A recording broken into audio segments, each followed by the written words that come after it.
Hello friends, welcome back to my channel Dental Minibytes, Basics to Mastery about all dentistry related educational videos. So today's topic is about pharyngeal pouches and pharyngeal cleft. This is a continuation of previous video that is about pharyngeal arches. If you want to know about pharyngeal arches, please click on the link above to know about pharyngeal arches. Now we move on to today's topic, that is pharyngeal derivatives, that is pouches and cleft.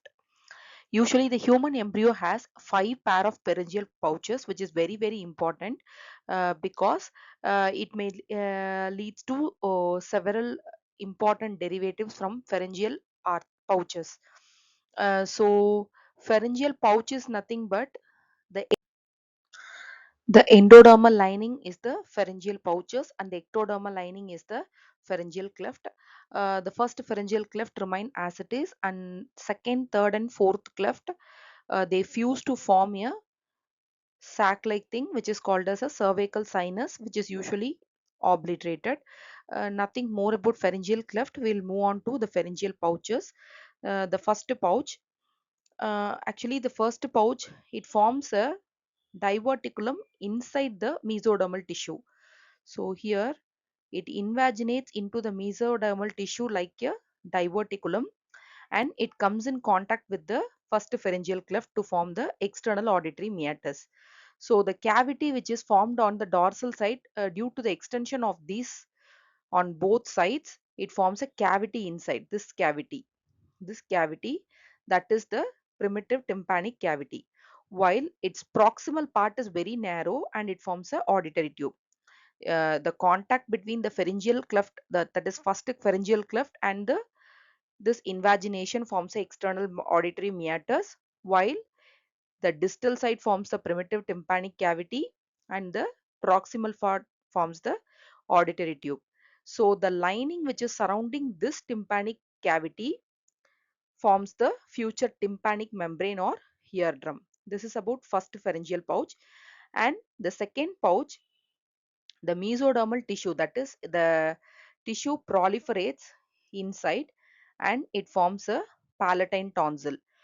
During the fourth month to fifth month, fourth to fifth month, the tonsil is usually infiltrated by the lymphatic tissue.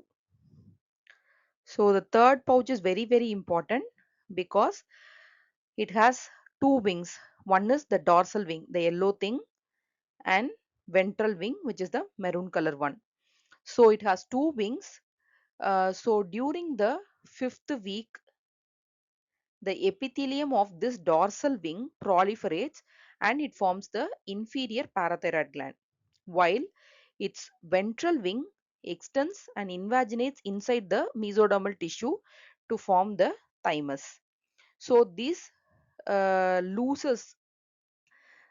thymus, once it is formed, it migrates in a caudal direction. It During its migration, it pulls the inferior parathyroid gland also with it. So growth and development of this thymus continues until puberty. So we'll see that in the thymus occupies a space in thorax, that is behind the sternum.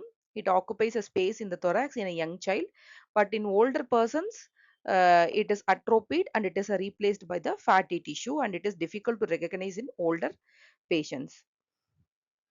So the parathyroid tissue of the third pouch finally rest on the dorsal surface of the thyroid gland that forms the inferior parathyroid gland. Now moving on to the fourth pharyngeal pouch. Similar to third pouch, it also has a dorsal wing and ventral wing.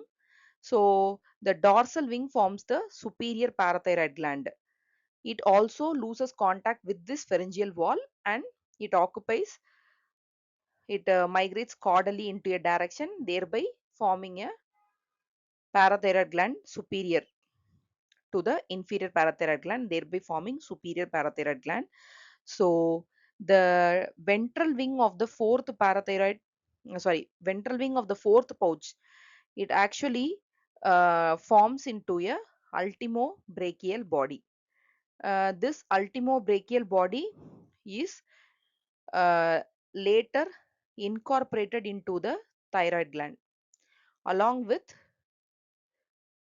inferior and superior parathyroid. This ultimobrachial body is incorporated into the thyroid gland.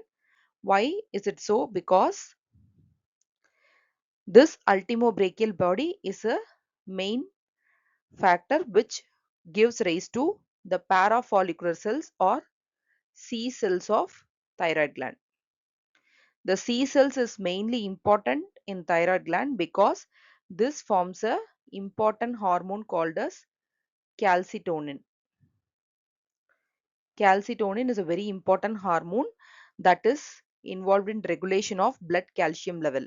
So this parafollicular C cells is mainly derived from the ultimobrachial body, which in turn derived from the ventral portion of the fourth pharyngeal pouch. So this is about the fifth one. So these are all the derivatives of the pharyngeal pouches, which are very important in Viva point of view. So to know about pharyngeal arches, please do check out my video. So we'll see in the next video. Thank you.